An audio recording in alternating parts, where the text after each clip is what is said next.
দেশে যেমন মানে একটা বড় ভূমিকম্পের পর ছোট ছোট 3টা ভূমিকম্প হলো, আমাদের রাজনীতিতেও কিন্তু আমরা নানা ধরনের ভূমিকম্প দেখছি এখন।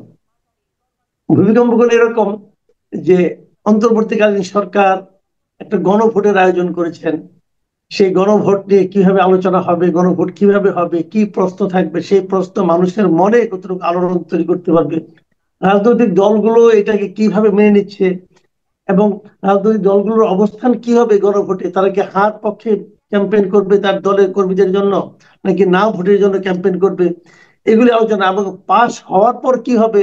এবং নির্বাচন কমিশনেরও তো কোনো অভিজ্ঞতা নেই, কালকে যেটা নির্বাচন কমিশন বললো যে তাদের তো এই ধরনের মানে একই দিনে নির্বাচন এবং গণভোট অনুষ্ঠানের কোনো পূর্ব অভিজ্ঞতা নাই, অন্য এই টোটাল নির্বাচন কমিশনেরই নাই। তারা যে পুরোনো নথি দেখে বুঝবে তাও বুঝতে পারছে না।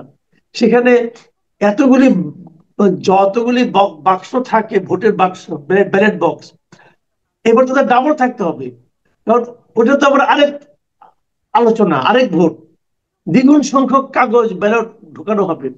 তো এই পুরো জিনিসটা আপনার কি মনে হয় কি যে আসলে মানে কোন দিকে যাচ্ছে? আসলে একটা অসাধারণ দিকে যেতে পারতো, কিন্তু মাঝখানে পুরো একটা রাজনীতির চিত্রটা পাল্টে গেছে, যার প্রভাব পড়ছে নির্বাচনে। এই যে আমি দেখেন, আহ আমি অনেক দিন থেকেই এই এই যে সংস্কার, তারপরে এই গণভোট, এইগুলির বিপক্ষে আমি কথা বলতেছি। আমি একটা পয়েন্টে আমি শুধু একমত ছিলাম, যে ওই তত্ত্বাবধায়ক সরকার ব্যবস্থা, তো সেটা তো কমিশনের ব্যাপার না, আদালত এটা আবার রিইনস্টেট করছে। এবং আরো খুশি হতাম যদি এটা চতুর্দশ না হয়ে ত্রয়োদশ থেকে যদি কার্যকর হতো, এটা ভালো ছিল। এইটাই একমাত্র সংস্কার, অর্থাৎ আপনি প্রথম ধরেন আপনি বাড়ি করার আগে তো একটা পিলার করবেন আগে, তাই না? নিচে আগে গাঁথনিটা ঠিক করবেন, তারপরে পিলার করবেন। আমাদের তো গাঁথনিটা সহ শেষ হয়ে গেছিল। অর্থাৎ আপনার ভোট কাউন্টিং, কাস্টিং এবং কাউন্টিং, ভোট দেয়া এবং গণনা, এই প্রক্রিয়াটাই তো ছিল না। মানুষ ভোট দেবে এবং মানুষের সেই ভোটটা কাউন্ট করা হবে, গণনা করা হবে। সেই সিস্টেম যেখানে উঠে যায়, আপনি এক ধাপে আপনি যে ধরনের ব্যবস্থাপনা নিয়ে আপনি বসছেন বিশেষজ্ঞদের দিয়ে, এটা তো আমরা ওই পর্যায়ে না। আমরা তো হঠাৎ করে চলে গেছি তো আদিম পর্বে, আদিম যুগে চলে গেছে। আদিম যুগে যাই পরে আপনি আস্তে আস্তে আস্তে এই করেন। এখন আপনি কঙ্গোতে যে যদি ওখানকার জনগণকে বুঝাইতে পারবেন এই যে পিআর সিস্টেম, তারপরে হচ্ছে প্রধানমন্ত্রীর ক্ষমতা, তারপরে প্রাতিষ্ঠানিক ওই বিচার বিভাগকে শক্তিশালী করা, এই সমস্ত বুঝবে? তো বুঝবে না। যেখানে মানুষ হলো শুধু গুলি খায় আর মানে দৌড়ায়, সেই দেশে থাকে আপনার মানে আগে তো মানুষের জীবন বাঁচাইতে হবে, তারপর আস্তে আস্তে আপনি সেখানে গণতন্ত্র ইয়ে করেন। আমরা কোন পর্যায়ে চলে গেছি এটা বিশেষজ্ঞরা তো বুঝে নাই, না বুঝে আপনি আচ্ছা, আট মাস আমি আমি ধরে। আপনাকে একটু থামাই। আমি থামাই কেন, আমি ওই যেহেতু ওই প্রসঙ্গটা আপনি আপনি তুললেন, ওটা নিয়ে আমি একটু আলোচনা করতে চাই আসলে। সেটা হলো যে আপনি আমিও বলি আপনার আপনার সঙ্গে একমত আমি, যে আসলে তত্ত্বাবধায়ক সরকারটা এইবারে নির্বাচন থেকে হলো না কেন, এটা কিন্তু আমার কাছে খুবই গুরুত্বপূর্ণ মনে হয়। এটা আমি এটা কোনো কারণ বুঝলাম না। এটা বিচার বিভাগ এই মানে কেন নির্দিষ্ট করে দিচ্ছে? বিচার বিভাগ বলে দেবে যে ইয়াস এটা রিইনস্টেট হয়েছে, তারপরে হলো সরকার রাজনৈতিক দলগুলো সিদ্ধান্ত নেবে এটা মানে তারা এই মেয়াদ থেকে চায় নাকি সামনের মেয়াদ থেকে চায়। এটা আমি বুঝলাম না। এটাও আমার মনে হয় যে এই এই যে এইভাবে বলে দেওয়াটা এটা একটা বায়াসড, এটা উচিত হয়নি। কেন মানে ইউনূস সরকারকে এই নির্বাচনটা কন্ডাক্ট করতে হবে, এটা কোথায় বলা আছে? সংবিধানে কি বলা আছে? কেউ কি বলছে, ম্যান্ডেট দিছে যে এই ইউনূস সরকারের দায়িত্ব হলো নির্বাচন করে যাওয়া, সে ছাড়া আর কেউ পারবে না? এটা আমার মনে হয় যে ঠিক হয়নি। তারপরে দেখেন, যাই হোক, সব মিলায় হইলো পরে না, জুলাই এখানে সনদ। আমার আরেকটা প্রশ্ন, এখানে আমার আরেকটা প্রশ্ন। আপনি জীবন। আমাকে বলেন 2008 সালে যখন নির্বাচন হয়, তখন তো একটা তত্ত্বাবধায়ক সরকারের অধীনে নির্বাচন হয়েছিল। জি। হওয়ার পর যারা আমরা ভোট দিয়েছি, আমরা কি ঘুণাক্ষরে ভেবেছিলাম 2011 সালে এটা বাতিল হয়ে যাচ্ছে, মানে দুই না, হাজার পরের নির্বাচনে আমরা তত্ত্বাবধায়ক সরকার পাবো না, আমরা কি ভেবেছিলাম? ভাবিনি তো। অকল্পনীয়। আচ্ছা, ভেরি গুড। তাহলে এখন আমার কথা হলো, আপনি একটা হুম, করলেন যখন আপনার 2000 মানে আপনার 96 যখন তত্ত্বাবধায়ক সরকারটা আসে, হ্যাঁ, যখন আসে তখনও তো এটা অকল্পনীয় ছিল যে আসবে কিনা আদৌ। তো আসছে, আসার পর আবার বাতিল হয়ে গেছে, কাজে যারা ক্ষমতায় যায় তারা ইচ্ছে করলে অনেক কিছু করতে পারে। এখন যেভাবে নির্বাচনটা হচ্ছে, বলা হচ্ছে পরে নির্বাচন থেকে হবে। যদি পরে নির্বাচনের মাঝখানে যায়, যারা বাদ দিয়ে দেয়, বাদ দিয়ে দিলে কি হলো? আমার আপনার জায়গায় তত্ত্বাবধায়ক সরকারের অধীনে ভোট দেওয়ার আকাঙ্ক্ষা, সেই আকাঙ্ক্ষা কিন্তু অপূর্ণ থেকে গেল। হুম হুম হুম রাইট। হ্যাঁ, সেটাই, সেই তত্ত্বাবধায়ক সরকারের অধীনে নির্বাচনটা আমরা পাইলাম না। বরং এই সরকার যে নিরপেক্ষ না, এটা তো জামাত প্রমাণ বলতেছে। তো জামাতের কথা আমি অবিশ্বাস করব? বিএনপি বলতেছে, আবার এনসিপিও বলতেছে, তিনটা দলই বলতেছে এই সরকার নিরপেক্ষ না। অথচ সেই সরকারের অধীনে আমরা নির্বাচন করতেছি। এটা এটা আমাদের একটা মানে দুঃখজনক অধ্যায়, যে এত আন্দোলন সংগ্রামের পরেও সেই তত্ত্বাবধায়ক সরকারের অধীনে নির্বাচন আমরা পাইলাম না। রাজনৈতিক দলগুলো সেই দাবিটা করতেছে না। রাজনৈতিক দলগুলো কেন মনে করতেছে যে ইউনূস সরকার নিরপেক্ষ তত্ত্বাবধায়ক একটা সরকারের মতন কেন মনে করতেছে? যেখানে এনসিপির দুই নেতা আছে, তারা নির্বাচন করবে বলে ডিক্লেয়ার দিল, তাদের মধ্যে অন্তত একজন, এবং এখনো পর্যন্ত আর 15 দিন পরে যেখানে শিডিউল হওয়ার কথা, এখনো পর্যন্ত তারা ক্ষমতায় আছে। সুতরাং এই সরকার তো নিরপেক্ষ না। এটা তো মানে আমি বলবো কি, রাজনৈতিক দলগুলোই বলছে। অথচ সেই নিরপেক্ষ সরকার না, তার অধীনে আমাদেরকে নির্বাচন করতে হচ্ছে। এটা, এই দাবিটা আদায় করতে পারলো না এইরকম একটা সুসময়ের মধ্যেও। না বিএনপি বলতেছে, না জামাত বলতেছে, গেল এটা। তারপরে দেখেন জুলাই সনদে নিয়ে 8 মাস হলো। আচ্ছা ঠিক আছে, বুঝলাম যে 8 মাসে তো একটা পরিশ্রম করছে, স্বাক্ষর হইলো। স্বাক্ষর করার পরে বলতেছে যে এটা এখন আইনে পরিণত করবে। আরে ভাই, আইন কানুন কোথায় আছে? আপনি তো ঝুলতেছেন। আপনি তো আগে এই ঝুলন্ত অবস্থা থেকে তো আপনি তো একটা জায়গায় যাবেন, ডাঙায় যাবেন। তো তো ডাঙাটা কি? ডাঙাটা হচ্ছে একটা একটা নির্বাচন, নির্বাচনের মধ্যে দিয়ে একটা পার্লামেন্টারি ব্যবস্থায়, তাই না? তো ওখানে যাবেন, তারপরে না ওখানে বলবেন যে এখন আমরা, আসেন আমরা জুলাই সনদের বিষয়গুলো আমরা এটা বাস্তবায়ন করি, এটা আমাদের ম্যান্ডেট। কারণ এটা গণ অভ্যুত্থানের ম্যান্ডেট, গত 15 বছরের আন্দোলনের ম্যান্ডেট, যে আমরা স্বৈরতন্ত্র প্রতিষ্ঠা করবো না, আগেই করতে হবে। এবং কি করলো, এর মধ্যে আবার গণভোট নিয়ে আসলো, যে গণভোট সংবিধানেই নাই। আবার সেই গণভোট কখন? ওই সংসদ নির্বাচনের দিন। তাহলে দেখেন, এমনিতেই তত্ত্বাবধায়ক সরকারের অধীনে নির্বাচন হচ্ছে না, হচ্ছে ইউনূস সরকারের অধীনে। যে ইউনূস সরকারকে রাজনৈতিক দলগুলো বলছে বিতর্ক, তার মধ্যে আবার আপনি ঢুকাই দিচ্ছেন আপনি গণভোট। তাহলে কি দাঁড়ালো? আপনি একটা গোলমেলে অবস্থার মধ্যে দিয়ে কিন্তু আপনি ঢুকে গেলেন। তার মধ্যে আহ জামাত বিএনপি আর একটা অবস্থান, তারা এতদিন ছিল জোট সঙ্গী, এখন হয়ে গেছে যে আওয়ামী লীগ বিএনপি যেমন যুদ্ধ করে, তেমন মনে হচ্ছে যেন আস্তে আস্তে জামাত ভার্সেস বিএনপি একটা মুখোমুখি অবস্থানটা। এই মুখোমুখি অবস্থান থেকে যদি মানে প্রতিযোগিতা করে বা গণতান্ত্রিক কালচারের মধ্যে দিয়ে যদি আগায় যদি, তাহলে ভালো। তাহলে আরো ভোটাররা আসবে। এখন ভোটাররা কতটুকু আসবে না আসবে, এর মধ্যে গণভোট ঢুকাতে জিনিসটা মানুষের উৎসাহ উদ্দীপনা কমে যাচ্ছে। এমনি কিন্তু যখনই নাকি একটা সরকারের উপর বা রাজনৈতিক ব্যবস্থার উপরে মানুষের হতাশা জন্ম নিতে থাকে, তখন কিন্তু মানুষ আরো মনে করে, "দূর, ভোট দিয়ে কি হবে?" অলরেডি কিন্তু ওই অবস্থার মধ্যে আমরা চলে আসছি। ফলে আগামী নির্বাচনটা কি হবে, ফরম্যাটটা কি হবে, আওয়ামী লীগ যে নির্বাচন আসতে পারতেছে না, এতে ভারতের মনোভঙ্গিটা কি হবে? অজিত দোভাল ডেকে নিল আমাদের নিরাপত্তা উপদেষ্টা খলিলকে, তাদের মেসেজটা কি? তাদেরকে উপেক্ষা করে, আগে যেমন পশ্চিমাদেরকে উপেক্ষা করে আমাদের এই যে শেখ হাসিনার সরকার যে নির্বাচন গুলো করবে, এটা খুবই ঝুঁকিপূর্ণ ছিল। এখন আপনি ভারতকে উপেক্ষা করে যদি নির্বাচনটা করতে যান আওয়ামী লীগকে বাদ দিয়ে, তো সেটা, এই চাপটা আপনি সামলানোর মতন আপনার সেই শক্তিটা আছে কিনা? আপনার আন্তর্জাতিক শক্তিকে ভারতের মানে আওয়ামী লীগের ছিল ভারত, আমাদের কার? আমি তো কাউকে পাই না, না আমেরিকা, না চীন, না পাকিস্তান, কারা? এটা তো বুঝতে পারি না। তো সব মিলায় একটা ভিন্ন সিনারিও, যেটাতে একটা অস্বস্তি, একটা উদ্বেগ কিন্তু আস্তে আস্তে আহ মানে গাঢ় হচ্ছে, গভীরতা বাড়ছে। ফলে এটা যদি না কাটে, তাহলে কিন্তু নির্বাচনটা জমজমাট হবে না। তারপরে নির্বাচনের পরবর্তী পর্যায়ে কি হবে, আহ এটাও কিন্তু একটা অনিশ্চয়তার মধ্যে। এখনো কিন্তু অনেক মানুষ বিশ্বাস করে নির্বাচন কি আসলে হবে। কেন বলে? এই কারণে যে তারা একটা স্থিতিশীল অবস্থা মনে করতেছে না, রাজনৈতিক পরিস্থিতিকে একটা অস্থিতিশীল মনে করে। এই জন্যই জিজ্ঞাসা করে নির্বাচন কি হবে। এই হলো এই অবস্থার এই মধ্যে আমরা প্রশ্নটা আছি। কিন্তু রয়ে গেছে। ইউ আর রাইট, হ্যাঁ, এখনো মানুষের মধ্যে এই প্রশ্ন আছে। আছে। আচ্ছা, রাজনীতিকরা একটা কথা করছে। বলেন, জি বলেন। এত যে ঢাকঢোল পিটে আমাদের খলিলুর রহমান সাহেব, আমাদের নিরাপত্তা উপদেষ্টা, একদিন আগেই ইন্ডিয়ায় চলে গেলেন অজিত দোভাল সাহেবের সঙ্গে মিটিং করতে। মিটিং তো হইল, মিটিং এর আউটকামটা কি, আমরা কি পেলাম জানেন কিছু? আউটকামটা সরকার বলার চেষ্টা করে যে হাসিনাকে ফিরে আনার দাবি নাকি জোরালো ভাবে করছে, কিন্তু ইন্ডিয়ান কোন সূত্র, ইন্ডিয়ান কোন এর থেকে এই বৈঠকের কোনো বাণী দেয়নি, বলেনি যে কোন বিষয় নিয়ে আলোচনা হয়েছে। কিন্তু আলোচনা তো হয়েছে। সেখানে কি আলোচনা হয়েছে, এখন ধরেন আমি যদি বলি, আমি বুঝতেছি যে ওই আওয়ামী লীগকে নিয়ে একটা যাতে অংশগ্রহণমূলক নির্বাচন করে, এটাই হয়েছে। কিন্তু আমার তো এটা বলার পক্ষে কোনো সূত্র নাই। আমি শুধু বডি ল্যাঙ্গুয়েজ দিয়ে বা পরিস্থিতি বিশ্লেষণ করে বলতে পারি।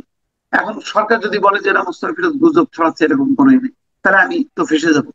আমি একটা ধারণার থেকে আমি কথাগুলো বলছি, কিন্তু এটা পরিষ্কার হওয়া উচিত, কারণ ভারতের সাথে আমাদের সম্পর্কের এমন একটা পর্যায়ে, যেহেতু একটা সন্দেহ বিশ্বাস তৈরি হয়েছে, সুতরাং প্রতিটা স্টেপ জনগণকে জানানো উচিত যে আমরা এই কথা বলছি, ভারত এই কথা বলছে, তার উত্তরে আমরা এই কথা বলছি। এটা পরিষ্কার না হলে এটা আমার মনে হয় যে মানুষের মধ্যে ওই যে অবিশ্বাস, সন্দেহ, উদ্বেগ, উৎকণ্ঠা এগুলি বাড়তে থাকবে। তাহলে কি লাভ হলো? মানে এখন ধরেন এর মধ্যে আবার দেখলাম যে কয়েকটা পলিটিক্যাল পার্টি, বিশেষ করে এনসিপি, তারা এই বিচারকে বলতেছে যে বিচার কার্যকর করতে হবে নির্বাচনের আগে। এনসিপির ব্যাপারটা বুঝি না। তারাই জুলাই সনদ বলো, তারা কি এর মধ্যে এতদিনেও কি জুলাই সনদে স্বাক্ষর করছে? তাও তো কোনো খবর পাইলাম না। তো তারা কি করতেছে? আবার তারা এখন আবার নতুন দাবি তুলছে যে শেখ হাসিনা, মানে ওদের নাকি বিচার বাস্তবায়ন করতে হবে। এখন আসাদুজ্জামান কামাল আর শেখ হাসিনা বিচার বাস্তবায়ন কেমনে করে করবে? এটা এটা একটা মানে আসলে খাদের মধ্যে পড়ে গেছে। মানে বলা যায় এনসিপি এবং তার পাশাপাশি জামাত কিছু ইস্যু নিয়ে আগাইতে চাচ্ছিল, কিন্তু এখানে আবার বুদ্ধিমত্তা প্রদর্শন করছে বিএনপি। যদি ওইটা করতে যে আবার তাদের মানে অভ্যন্তরে আবার একটা ঝামেলা হয়েছে। 237 জন যখনই নাকি ডিক্লেয়ার করে দিছে, 237 জনের সাথে আপনি আরো 3 জন 4 জন করে যোগ করেন, তাহলে কত? প্রায় 1000। 1000 প্রার্থী নেমে গেছে মাঠে। নেমে যাওয়াতে একটা শোরগোল হয়ে গেছে। এই শোরগোলের মধ্যে গণভোট, জুলাই সনদ বাস্তবায়ন, এই সমস্ত গুলি আর পাত্তা পায়নি। আর এরা একটু ভেবাচাকা খেয়ে গেছে এনসিপি। আর এই রিক্সা চালকরা দিচ্ছে, এখানে এটা ওটা করতেছে, কি করবে না করবে। মানে মানে আসিফ মাহমুদ, সজীব ভুইয়া এই মানে ধানমন্ডির এই আসনে ইলেকশন করবে। এখানে ধানমন্ডিতে বিএনপি অন্তত 2 জন খুব শক্তিশালী প্রার্থী আছে, তারা কেন করবে না? তাকে দিলে লাভটা কি হবে? এই অঞ্চলে তো যদি তরুণদের প্রতিনিধি হয়, তাহলে তো সে শিবির ডাকসু দিচ্ছে, এখানে তো মানে সেই জুলাই কোনো প্রতিনিধি নাই। তা আসিফ মাহমুদ, সজীব ভুইয়া তার মুরাদনগর থেকে ওখানে কয়েকশো কোটি টাকা খরচ করার পর ধানমন্ডিতে আসলো, এসে এখানে সিট বিহীন হয়ে গেল। মানে ওই যে কি বলে মানে আসনবিহীন যেমন রাজা আছে না, প্রধান শেখ হাসিনা বা বাশার আল আসাদ, তেমন হয়ে গেছে তারা। বিশাল ব্যাপার, কিন্তু তাদের কোনো আসন নেই নির্বাচন করার মতো। তো এখন এই একটা ধরা খাইছে, যার জন্য এখন বিচার কার্যকর করা যায়। আচ্ছা, বিচারটা কার বিচার করে? 3 জনের শাস্তি। তা 5 বছরের শাস্তি চৌধুরী আব্দুল্লাহ মামুনের ব্যাপারে বলতে পারে, যেখানে 5 বছর মানে 5 বছরই খাটতে হবে। 5 বছর মধ্যে আবার সরকারি ছুটি টুটি বাদ দিলে তো দেখা যায় যে 2.5 বছর হয়ে যায়, তারপর ছাড়া পেয়ে যায়। এটা তারা এক বলতে বছর পারে। 1 বছর তো খাইটি ফেলেছে। 1 বছর আবার খেটেই ফেলছে, হ্যাঁ, এইটা বলতে পারেন যে রায় ঘোষণা পক্ষ থেকে 5 বছর যাতে একদম কড়াই গন্ডায় হিসাব করে ওই এনসিপির কাছে যে যাতে জিনিসটা বুঝাই দিয়ে আসে 5 বছর পরে চৌধুরী আব্দুল আল মামুনকে, এইটা একটা দাবি করতে পারে। আর দিল্লি কি শুনবে? বিচার কার্যকর কি দিল্লিতে করবে? আসাদুজ্জামান খান কামাল কলকাতায় আছে, হাসিনা আছে দিল্লিতে, এমনকি 2 জায়গায় 2টা ফাঁসির মঞ্চ বানাবে এনসিপির কথা শুনে? এটা তো করবে না, কারণ এই বিচার তো আর মানে ভারতের কোনো আদালত দেয়নি। তো এটা একটা খুব হাস্যকর, যার জন্য এইগুলি খুব জমতেছে না কিন্তু শেষ পর্যন্ত। তা আপনি রিক্সা চালকরা দিচ্ছেন, সেই ওই সময় যে আবেগ আমরা উদ্বেলিত হয়েছি, সেই আবেগের এরা তো মাঠে নেই। এখন যারা মাঠে আছে তারা তো পুলিশের বেল্ট ধরে টানাটানি করতেছে। ওরা তো জুলাই যোদ্ধা না। জুলাই যোদ্ধা যারা ছিল, ওই মেয়েদের, ওই ছেলেদের কথাবার্তা তো আমরা উৎসাহিত হয়েছে, সেলুট দিয়া সুজন। সেই সুজন কোথায় হারায়, যে এখন আবার যদি আপনি তারা নিয়ে আসেন, সেই জুলাই আবেগটাই কোথায়? আবেগটাই তো নাই। আবেগটা থাকলে তো এনসিপি বাংলাদেশের আজকে সর্ববৃহত্তম একটা রাজনৈতিক দলে পরিণত হয়। আচ্ছা, আবেগটা হঠাৎ করে হাওয়া হয়ে গেল। ওই আবেগটা হঠাৎ করে নাই হয়ে গেল কেন? নাই হয়ে গেল কেন? যখনই নাকি তারা ওই যে রাজপ্রাসাদে ঢুকে গেছে, যখন নাকি ক্ষমতায় চলে গেছে আর এই কি বলে ক্ষমতার স্বাদ পাইতে শুরু করছে, বিভিন্ন মন্ত্রণালয়ের সাথে আবার যখন অ্যাটাচ করে দিছে, তখন এরা বলে যে ওরে বাপরে এ কি অবস্থা, এ তো সারাদিন শুধু ফাইল নিয়ে তদবির করে। বুঝতে পারছেন না? তারপরে চাঁদাবাজির কারণে বেশ কিছু ধরা যখন পড়লো, আবার কেউ কেউ ইঙ্গিত দিল এর সাথে আবার এনসিপির শীর্ষ পর্যায়ে যোগাযোগ আছে। আবার যতটা দুর্নীতির খবর যা যা আসতেছে সেইগুলি এনসিপির যারা আছে আহ, নেতা তাদেরকে ঘিরে হইতেছে। তখন আস্তে আস্তে সেই ভাবমূর্তি এখন একটা বন্যা হোক, তারপর টিএসসি তে খুলুক ত্রাণ কেন্দ্র, দেখেন কেউ লাইন ধরে ত্রাণ দিতে চায় কিনা, কেউ যাবে না।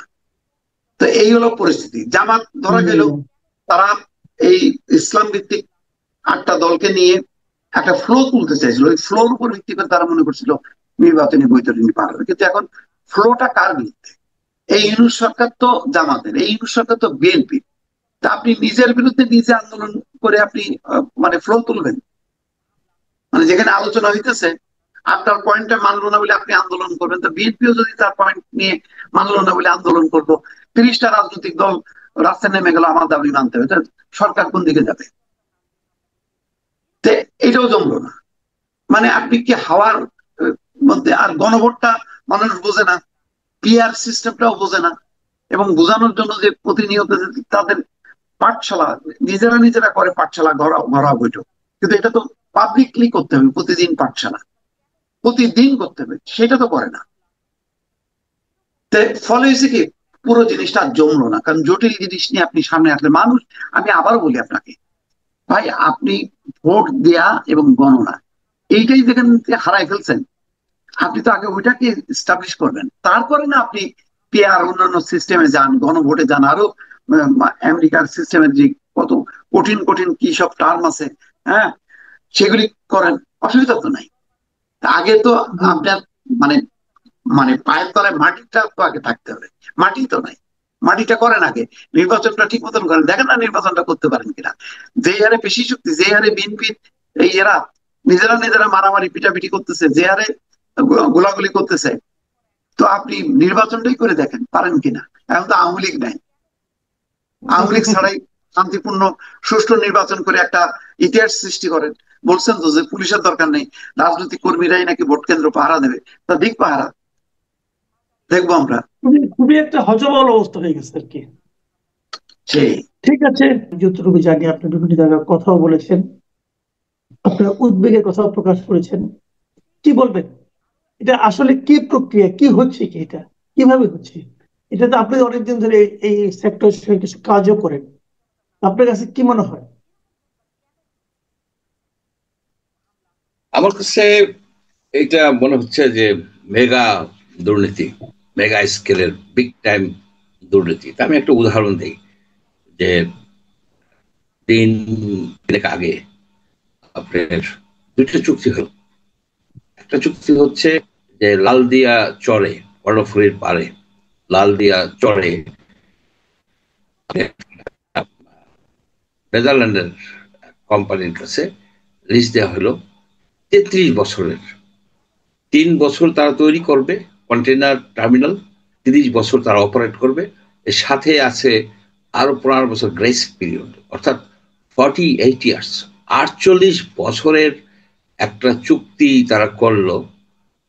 অর্থ শতাব্দী, অলমোস্ট 2 শতাব্দী। এবং এই চুক্তিটা করার সময় নিল কতদিন জানেন? Only 13 days.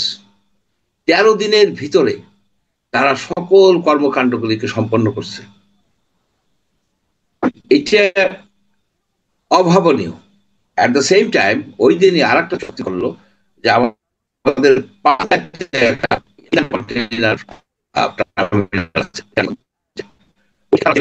আপনার সুইজারল্যান্ড ভিত্তিক একটা কোম্পানি জন্য। এখন আপনি চিন্তা করেন যে তাদের কি ম্যান্ডেট আছে? এক। 2 নম্বর হলো একটা নির্বাচিত সরকার থাকলেও তারা 13 দিনের মধ্যে হাজার হাজার কোটি টাকার প্রকল্প কি দিতে পারে? কোনোভাবে কি আছে? এখন তারা বলছেন যে ওই বিডার চেয়ারম্যান, তাকে জিজ্ঞেস করা হয়েছিল যে আপনারা এগুলিকে প্রকাশ করছেন না কেন? উনি বলছেন যে আইনি সীমাবদ্ধতা আছে। আসলে ওনার আইনের জ্ঞান সীমাবদ্ধ বলে আমি মনে করি। আপনার টেন্ডার প্রসেস ট্রান্সপারেন্ট হতে হবে। এটা আমাদের পিপিআর আছে, পাবলিক প্রকিউরমেন্ট যে ল আছে, সে অনুসারেও কিন্তু এটা কম্পিটিটিভ হতে হবে, এটা ট্রান্সপারেন্ট হতে হবে। এইটা যেন সব মানে পটেনশিয়াল যত কোম্পানি আছে তারা যেন জানতে পারে এটা কি হয়েছে। হয় নাই কিন্তু আপনার কোন পেপারে ছাপা হয়েছে, কিভাবে প্রি কোয়ালিফিকেশন হয়েছে, কোন প্রি কোয়ালিফিকেশন কি করছে। এখন এখানে যে হবে আপনার প্রফিট শেয়ারিং হবে, ট্যারিফ, মাসুল, কে কত পার্সেন্ট পাবে, এটা কি, এটা তো কনফিডেন্সিয়াল হতে পারে না। কনফিডেন্সিয়াল যেটা, ডেফিনেটলি কনফিডেন্সিয়াল কিছু বিষয় আছে, যেটা হচ্ছে কি যে এই যে যারা পোর্ট অপারেট করবে তাদের যে সফটওয়্যার, তাদের যে ইকুইপমেন্ট, তাদের যে অপারেশন সিক্রেসি আছে, যেটা কম্পিটিটররা গভর্নমেন্ট প্রকাশ করা যাবে না। এবং আরো কত বেশি আছে, যেমন এরাও প্রকাশ করতে পারবে না কোন মাল কোথা থেকে আসতেছে, কবে যাচ্ছে, কারণ এটা বিজনেস সিক্রেট আউট করতে পারবে না। কিন্তু টেন্ডার প্রক্রিয়ায় প্রকাশ করা, গোপন রাখা, এটা হচ্ছে একটা দুর্নীতি, ক্লাসিক দুর্নীতি। এই জিনিসটা কিন্তু এই সরকার শুরু করে নাই। এই যে আপনি ডিপি ওয়ার্ল্ডের কথা বললেন, যে ডিপি ওয়ার্ল্ডকে দেয়া হচ্ছে এটা, সেটা কিন্তু শুরু করে গেছে সালমান রহমানরা। এই যে আপনার একটা এই পতেঙ্গা কন্টেইনার টার্মিনাল আছে, সেটা কিন্তু সৌদি আরবের একটা কোম্পানির কাছে দেওয়া হয়েছে, Red Sea Gateway Terminal. Red Sea Gateway Terminal সৌদি আরবের কাছে দিছে, সেটা কি রেজাল্ট, ভালো কোনো কি রেজাল্ট আছে? নাই। এবং যদিও সেই চুক্তিটা প্রকাশিত আছে, সেই চুক্তিটা কিন্তু সিক্রেট নাই। আর এই যে চুক্তিগুলি করতেছে, এই চুক্তিগুলিতে যারা চাকরি করবেন তারা 100% ট্যাক্স ফ্রি ফর 10 ইয়ার্স, এবং 10 ইয়ার্স পর্যন্ত এই ট্যাক্স হলিডে এই সবগুলি কোম্পানির, তাদের কর্মচারী এবং তারা যে জিনিসপত্র আনবেন সেগুলিকে 100% ট্যাক্স ফ্রি থাকবে, ডিউটি ফ্রি থাকবে। এখন এইসব কোম্পানিতে চাকরি করবে কারা? বাংলাদেশি না, যে বিদেশি কর্মচারী। কিন্তু বাংলাদেশি কর্মচারীর কিন্তু ট্যাক্স ফ্রি নাই, বিদেশি কর্মচারী। এইসব এইসব ফার্মে সাধারণত আপনার ফিলিপিনো, তারপরে আপনার ইন্ডিয়ান, এরা চাকরি করে। অর্থাৎ ইন্ডিয়ানদেরকে ট্যাক্স ফ্রি জব ক্রিয়েট করার জন্য, তাদের জব দেওয়ার জন্য এইসব করতেছে, প্লাস নিজেদের করতেছে। আমি মনে করি যে এটাকে দুদকে তদন্ত করা উচিত। 13 দিনের মধ্যে কিভাবে করলো, কেন করলো? এটা একটা বড় ধরনের দুর্নীতি হয়েছে, এবং মানে বিগ টাইম দুর্নীতি হয়েছে। এটা তদন্ত করা উচিত, এবং আমি মনে করি যে এখানে তাদের বিরত থাকা উচিত।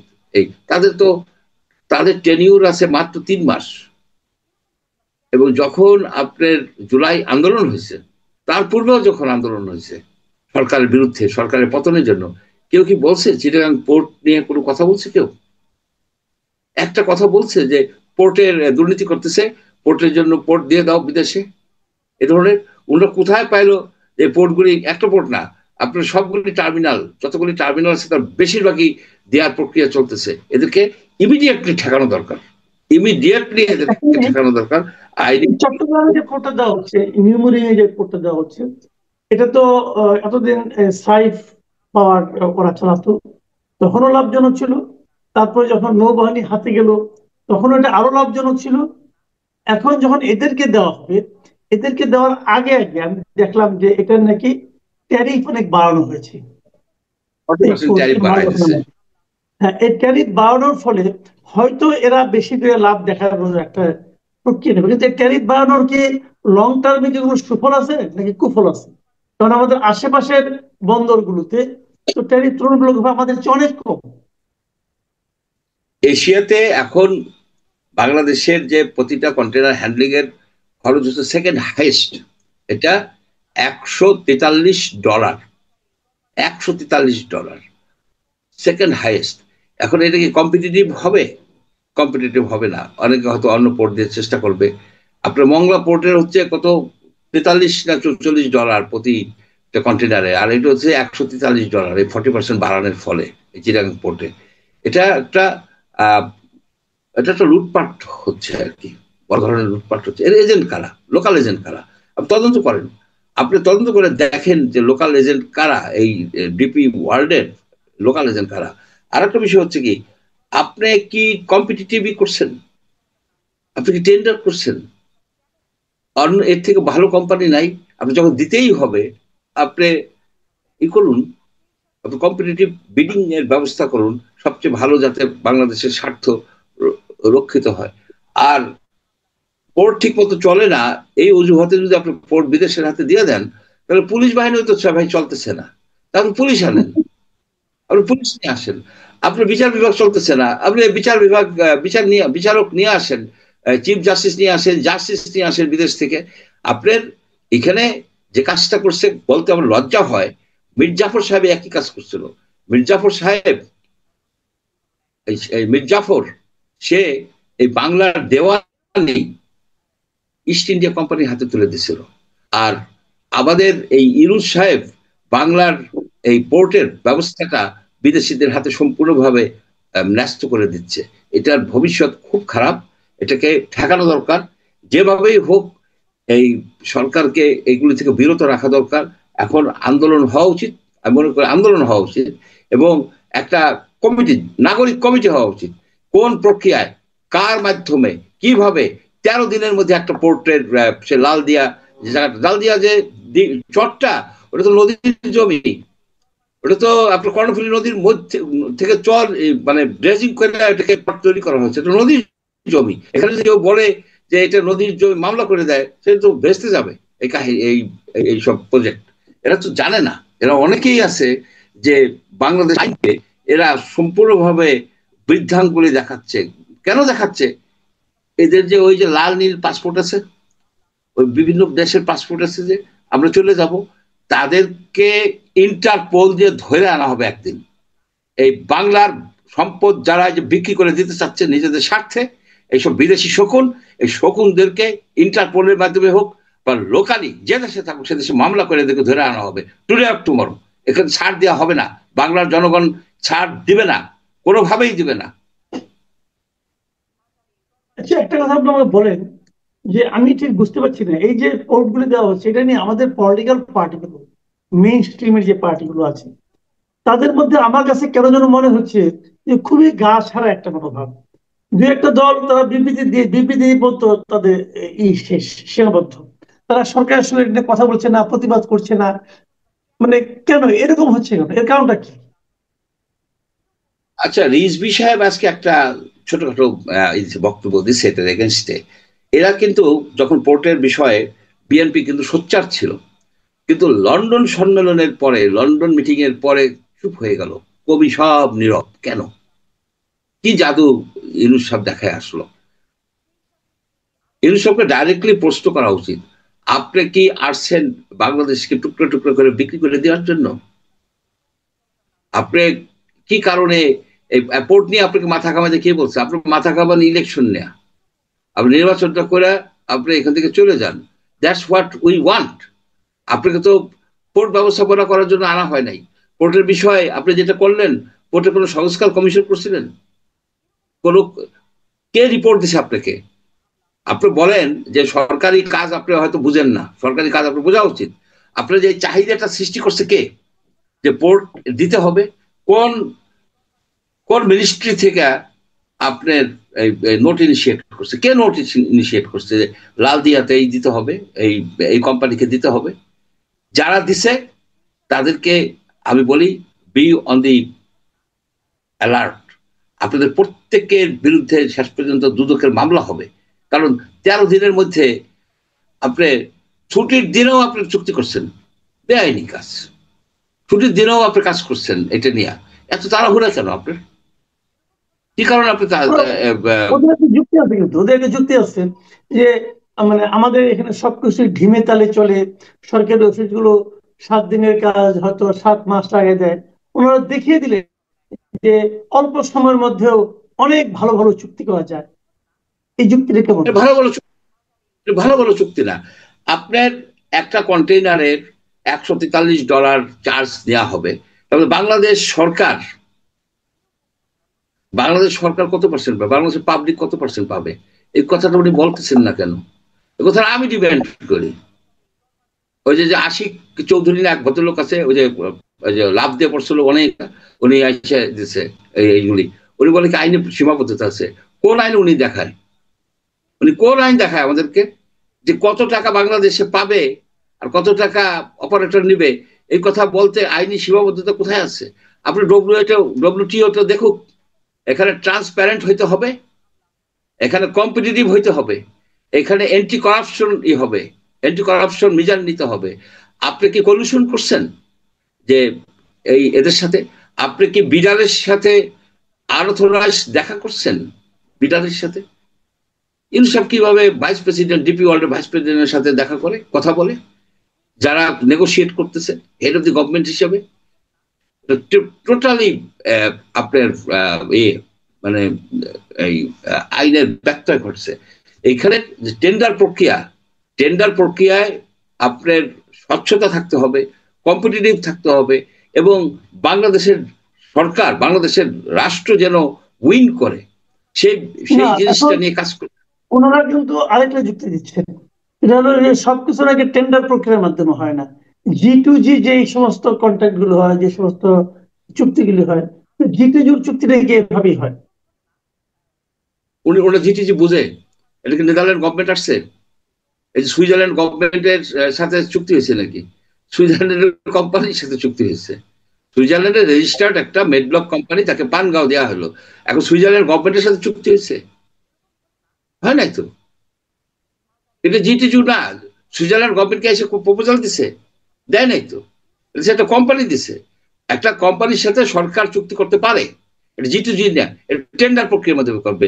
পিপিআর আছে তো, আমাদের পাবলিক প্রকিউরমেন্টের যে পদ্ধতি সেটা তো আছে, আইন আছে তো, সেই আইনটা তো বাতিল করে দেওয়া হয় না, এটাকে অ্যামেন্ডমেন্ট হয়েছে, এটা হয়েছে, সেটা হয়েছে, কিন্তু আইনের মেইন কথাটাই হচ্ছে কি যে এই টেন্ডার প্রক্রিয়া যেন ফেয়ার হয়, টেন্ডার প্রক্রিয়া যেন ট্রান্সপারেন্ট হয়, অর্থাৎ স্বচ্ছ হয়, টেন্ডার প্রক্রিয়া যেন কম্পিটিটিভ হয়, টেন্ডার প্রক্রিয়ায় আপনার যেন রাষ্ট্র অর্থাৎ জনগণ উইন করে, তাদের স্বার্থ যেন রক্ষা হয়। গত কয়েকদিন ধরে খেয়াল করেছেন কিনা জানি না, গত কয়েকদিন ধরে সোশ্যাল মিডিয়ায় একটা অনেক পুরনো, প্রায় 18-19 বছরের পুরনো একটা নিউজ ভেসে বেড়াচ্ছে, আপনার চোখে পড়েছে কিনা জানি না। সেটা হলো প্রথম আলোর একটা নিউজ, এটা 2006 সালের একটা নিউজ। ডক্টর ইউনূস নোবেল পুরস্কার পাওয়ার পর যখন ওনাকে চট্টগ্রামে একটা সম্বর্ধনা দেওয়া হয়েছিল, ওনার এলাকার লোকজন দিয়েছিলেন, তখন সেখানে কিন্তু একটা আহ্বান জানিয়েছিলেন উনি, চট্টগ্রাম পোর্টকে ওনাকে দেওয়া হোক, বিসিসির কাছে দিয়ে ওরা চট্টগ্রাম দেশের নাকি ভাগ্য পরিবর্তন করে দিবে পোর্ট দিয়া। মানে ওনার যে সব ভঙ্গি আর কি, দেশের চেহারা চেঞ্জ করে দিবে মুখ্যমন্ত্রী। তো এই নিউজটা প্রথম আলোতে এইভাবে শিরোনাম হয়েছিল, চট্টগ্রাম পোর্ট চায়। তো এরপর উনি পুরস্কার পেলেন, পাওয়ার পর তারপর নিজে একটা দল করার চেষ্টা করলেন, হলো না, তারপরে আরেকটা দল করার চেষ্টা করলেন, দায়িত্বটা তাও হলো না। এখন রাষ্ট্র ক্ষমতা এসে সেই 2006-এর যে স্বপ্নটা, সেই স্বপ্নটা পূরণ করলেন। তো তখন যখন দেশের ভাগ্য পরিবর্তন হলো, এইবারে কি হবে নাকি ভাগ্য পরিবর্তন, দেশ চেহারা পাল্টে যাবে? চেহারা পাল্টে যাবে। আপনার পোর্টের উপর থেকে আপনার যে কন্ট্রোল যেটা আছে, যতটুকু কন্ট্রোল ছিল, এখানে দুর্নীতি হয়, এটা সত্য, দুর্নীতি হয়। দুর্নীতি দমনের জন্য কি আপনি দিয়ে দেবেন নাকি বিদেশে? তাই দেন, সবচেয়ে বেশি দুর্নীতি হয়, ভূমি অফিসটা দিয়ে দেন অন্য কোনো দেশের লোকজনকে বসান, আপনার ভূমি অফিসে বসান, এনবিআর এ বসান, সব আপনার বিদেশি হোয়াইট ম্যান আনেন, ইংলিশ বলবে। আপনার আসল কথা হচ্ছে কি, এগুলো হচ্ছে কি মানে এই যে বললো না যে পোর্ট উনি ই করবে, উনি কি পোর্ট চাইছে কোনো সময়? উনি কি পোর্ট অপারেটর? উনি পোর্টের দালালি করতে চাইছে।